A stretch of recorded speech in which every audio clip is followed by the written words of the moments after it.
मैं जस्ट अभी अभी अपने दिमाग की दही करवा के आया और मैंने सोचा कि why should I suffer alone, मैं तुम लोगों के भी दिमाग की दही करवा के जाऊंगा। बड़ा हरामी हो बेटा। बस 2 मिनट रुक जाओ, कैसे तुम्हारे दिमाग की दही होती है देखना। कुछ दिन पहले हमने वीडियो बनाई थी K14 टर्बो सीरीज के ऊपर कि भाई वो 10 सर्टिफिकेशन पे लिस्ट हो चुकी है और बहुत जल्दी चाइना में लॉन्च होगी, उसके बाद इंडिया में आएगी। उसके कुछ स्पेसिफिकेशन के ऊपर भी हमने बात की थी, लेकिन उस टाइम पे हमने एक चीज के बारे में डिस्कस किया था कि भाई ये लोग ना नाम फाइनल नहीं कर रहे। कई जगह पे K14 टर्बो है, कई जगह पे K15 टर्बो है। तो हम इस चीज का कंफ्यूजन लेकर बैठे थे कि भाई K14 टर्बो नाम होगा या फिर K15 टर्बो होगा। ओप्पो ने कहा K15 प्रो होगा। अब चलो ठीक है भाई, नाम तक मान लिया कि नाम चलो कोई भी रख लो, कोई क्या फर्क पड़ता है। लेकिन उसके बाद जो चीजें पता चली ना भाई, उसके बाद तो मेरे दिमाग का पूरा दही हो गया। खास करके इसकी प्राइसिंग मेरे तो समझ से परे भाई कि क्या सोचकर ओप्पो ने इस सीरीज को इस सेगमेंट में लॉन्च किया है। तो चाइना में ओप्पो की K15 प्रो सीरीज लॉन्च होती है 1 अप्रैल को और उसी दिन इन्होंने हमारा अप्रैल फूल बना दिया। सबसे पहले तो नाम चेंज करके और दूसरा भाई एक्सपेक्टेशन के ऊपर वो कर दिया हमारे। अब शुरुआत में जो मैंने कहा था कि भाई दिमाग की दही हो चुकी है मेरे, तो उसके ऊपर तो आएंगे। उससे पहले थोड़ा स्पेसिफिकेशन की बात करते हैं और K13 टर्बो का ये सक्सेसर है, तो भाई क्या क्या इंप्रूवमेंट हुई है जिसके बारे में हमने लास्ट वीडियो में बात की थी, क्या वो चेंजेस हुए, उसके ऊपर पहले बात कर लेते हैं। सबसे पहले स्पेसिफिकेशन की अगर हम बात करें तो बड़े भाई छोटे भाई में इन्होंने अच्छा खासा डिफरेंस रखा है, जो कि हमने K13 टर्बो सीरीज के टाइम पे उतना नहीं देखा था। जैसे कि बड़े भाई में तुम्हें बड़ा डिस्प्ले मिलेगा यानी K15 प्रो प्लस में, और K15 प्रो में तुम्हें छोटा डिस्प्ले मिलेगा। और छोटे भाई में रिफ्रेश रेट भी 144 हर्ट्ज का है, लेकिन बड़े भाई में उससे ज्यादा है 165 हर्ट्ज। हालांकि दोनों में इन्होंने रिफ्रेश रेट में इंप्रूवमेंट की है, क्योंकि जो K13 टर्बो सीरीज थी उसमें हमें 120 हर्ट्ज का रिफ्रेश रेट मिलता था, इसमें दोनों में बढ़ा दिया है। और बात रही परफॉर्मेंस की, तो दोनों में प्रोसेसर चेंज कर दिया है,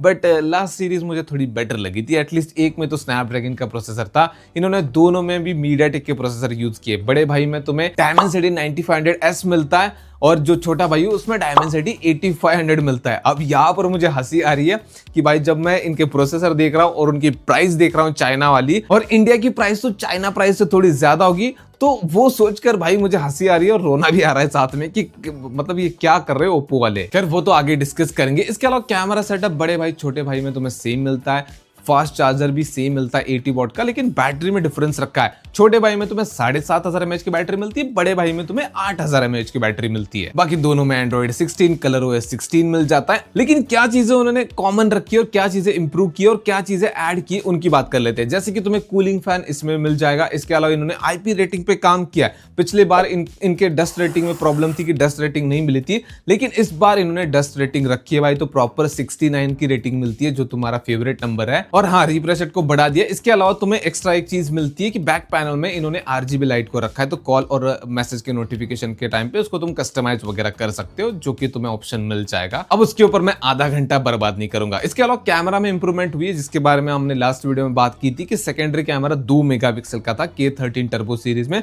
उसको इन्होंने 8 मेगापिक्सल का कर दिया है। हालांकि ये भी टट्टी है, किसी भी काम का नहीं है। और तुम इसकी प्राइस देखोगे इन स्मार्टफोन की, तब तो बोलोगे कि भाई ये 8 मेगापिक्सल 2 मेगापिक्सल ही फील हो रहा है। अब ये तो स्पेसिफिकेशन चेंजेस वगैरह की बात हो गई। अब आते हैं मेन चीज के ऊपर कि भाई इसकी प्राइस क्या होगी। चाइना में जो K15 प्रो है उसकी प्राइस स्टार्ट होती है 2999 रुपीज से, नहीं युआन से, जो कि इंडियन करेंसी में बनते 41,000 रुपीज के अराउंड। और जो K15 प्रो प्लस है उसकी प्राइस स्टार्ट होती है 3,499 यानी कि 47,000 रुपीज। यानी कि एक भी स्मार्टफोन 40,000 के नीचे नहीं है, जबकि K13 टर्बो सीरीज 40,000 के नीचे खत्म हो गई थी। अब ये तो चाइना की प्राइस है। इंडिया में आते आते भाई और प्राइस बढ़ जाएगी, इसमें 5-6 हजार रुपए ऐड कर लो, यानी कि तुम्हें जो ओप्पो K15 प्रो है वो तुम्हें 48,000 के अराउंड मिलेगा, और वहीं पर जो K15 प्रो प्लस है वो 55,000 के अराउंड मिलेगा। अब 48,000 के अराउंड हमें कौन सा फोन मिलता है? हमें मिलता है OnePlus 15R। अब उसमें भी कैमरा सेटअप उतना मुझे पसंद नहीं आया था, उसमें भी 30 सेकेंडरी 8 मेगापिक्सल का कैमरा है, बट एटलीस्ट वो 8 Gen 5 तो दे रहे।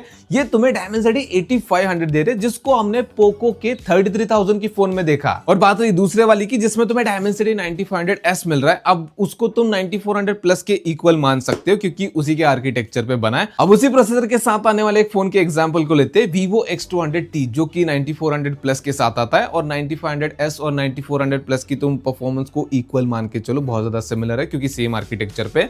लेकिन जो X200T है वो तुम्हें 55,000 के अराउंड प्रॉपर 50 मेगापिक्सल का ट्रिपल कैमरा सेटअप देता है विद टेलीफोटो पेरिस्कोप लेंस के साथ, और वहीं पर ये लोग तुम्हें 8 मेगापिक्सल का सेकेंडरी कैमरा दे रहे बस। अब ये प्रॉब्लम्स यहीं पर खत्म नहीं होती है। अब इन्होंने जो 20,000 रुपए का डिफरेंस क्रिएट किया जिसकी वजह से 20,000 से 45,000 के अराउंड एक बड़ा सेगमेंट खाली पड़ चुका है ओप्पो के लिए। अब उसको भरने के लिए कौन सी सीरीज लेकर आएंगे, कौन से फोन लेकर आएंगे पता नहीं, और उसमें प्रोसेसर कौन से होंगे क्योंकि इन्होंने तो 40,000 के ऊपर 8500 दे दिया।